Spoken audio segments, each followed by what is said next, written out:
ರಾಜ್ಯಪಾಲರು ವರ್ಸಸ್ ರಾಜ್ಯ ಸರ್ಕಾರದ ನಡುವೆ ಇದೀಗ ಸಮರ ಶುರುವಾಗಿದೆ. ವಿಧೇಯಕಗಳಿಗೆ ಅಂಕಿತ ಹಾಕುವ ವಿಚಾರಕ್ಕೆ ಇದೀಗ ತಿಕ್ಕಾಟ ಕೂಡ ಶುರುವಾಗಿದೆ. 2 ವಿಧೇಯಕವನ್ನ ವಾಪಸ್ ಕಳುಹಿಸಿದ್ದಾರೆ ರಾಜ್ಯಪಾಲರು ಎನ್ನುವ ಮಾಹಿತಿ ಕೂಡ ಸಿಗ್ತಾ ಇದೆ.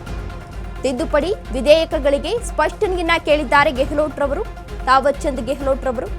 ಕರ್ನಾಟಕ ಸಹಕಾರಿ ಸಂಘಗಳ ವಿಧೇಯಕ 2024ರಲ್ಲಿ ತಿದ್ದುಪಡಿ. ಇನ್ನು ಕರ್ನಾಟಕ ಸೌಹಾರ್ದ ಸಹಕಾರಿ ವಿಧೇಯಕ ಕೂಡ 2024ರಲ್ಲಿ ತಿದ್ದುಪಡಿಯಾಗಿತ್ತು.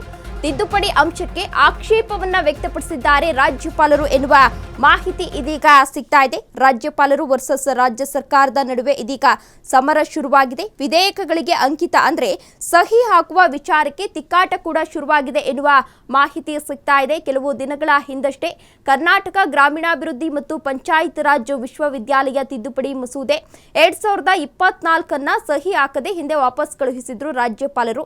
ಇದೀಗ ಮತ್ತೆರಡು ವಿಧೇಯಕಗಳನ್ನು ವಾಪಸ್ ಕಳುಹಿಸಿದ್ದಾರೆ ಎನ್ನುವ ಮಾಹಿತಿ ಸಿಗ್ತಾ ಇದೆ.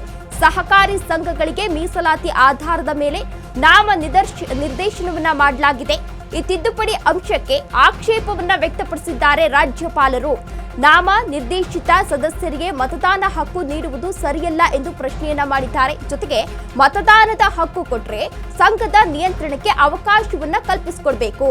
ಇದು ಸಹಕಾರಿ ಕ್ಷೇತ್ರದ ಸ್ವಾಯತ್ತತೆ ದುರ್ಬಲಗೊಳಿಸುತ್ತೆ ಎಂದು ತಿಳಿಸಿದ್ದಾರೆ ರಾಜ್ಯಪಾಲರು. ಚುನಾಯಿತ ಸದಸ್ಯರ ಹಕ್ಕು ಹಿಂಬಾಗಿಲಿನಲ್ಲಿ ಕಸಿದುಕೊಳ್ಳಲಾಗುತ್ತದೆ ಎಂದು ಮಾಹಿತಿಯನ್ನ ನೀಡಿದ್ದಾರೆ. ಜೊತೆಗೆ ಸಹಕಾರಿ ಸಂಘಗಳ ವಿಧೇಯಕಕ್ಕೆ ರಾಜ್ಯಪಾಲರು ಇದೀಗ ಆಕ್ಷೇಪವನ್ನ ಕೂಡ ವ್ಯಕ್ತಪಡಿಸಿದ್ದಾರೆ ಎನ್ನುವ ಮಾಹಿತಿ ಸಿಗ್ತಾ ಇದೆ.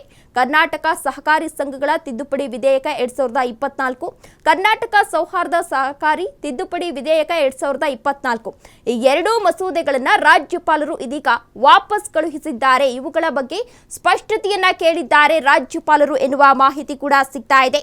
ಹಾಗಾದ್ರೆ ರಾಜ್ಯಪಾಲರು ಹೇಳಿದ್ದೇನು ಅಂತ ನೋಡೋದಾದ್ರೆ, ನಾಮ ನಿರ್ದೇಶಿತರಿಗೆ ಮತದಾನದ ಹಕ್ಕುಗಳನ್ನ ನೀಡಿದ್ರೆ ಸಂಘದ ನಿಯಂತ್ರಣೆಗೆ ಅವಕಾಶವನ್ನ ಕೊಟ್ಟಂತಾಗುತ್ತೆ. ಚುನಾಯಿತ ಸದಸ್ಯರ ಹಕ್ಕುಗಳನ್ನ ಹಿಂಬಾಗಿಲಿನ ಮೂಲಕ ಕಸಿದುಕೊಳ್ಳಲಾಗುತ್ತದೆ. ಇದು ಸಹಕಾರಿ ಕ್ಷೇತ್ರದ ಸ್ವಾಯತ್ತತೆಯನ್ನ ದುರ್ಬಲಗೊಳಿಸುವ ಹೆಜ್ಜೆಯಾಗಿದೆ ಎಂದು ರಾಜ್ಯಪಾಲರು ಇದೀಗ ಈ ವಿಚಾರವಾಗಿ ಪ್ರಶ್ನೆಯನ್ನ ಮಾಡಿದ್ದಾರೆ. ಇದೇ ವಿಚಾರಕ್ಕೆ ಸಂಬಂಧಪಟ್ಟಂತೆ ಹೆಚ್ಚಿನ ಡೀಟೇಲ್ಸ್ ಅನ್ನ ನೀಡಲಿದ್ದಾರೆ ನಮ್ಮ ಪ್ರತಿನಿಧಿ ಹನುಮಂತು. ಹನುಮಂತು, ಇದೀಗ ರಾಜ್ಯಪಾಲರು ಹಾಗೂ ಸರ್ಕಾರದ ನಡುವೆ ತಿಕ್ಕಾಟ ಶುರುವಾಗಿದೆ. ಇನ್ನು ರಾಜ್ಯಪಾಲರು ವಿಧೇಯಕಗಳಿಗೆ ಸಹಿ ಹಾಕದೆ ವಾಪಸ್ ಕಳುಹಿಸಿದ್ದಾರೆ. ಈ ಕುರಿತು ಏನೆಲ್ಲ ಅಪ್ಡೇಟ್ಸ್ ಇದೆ?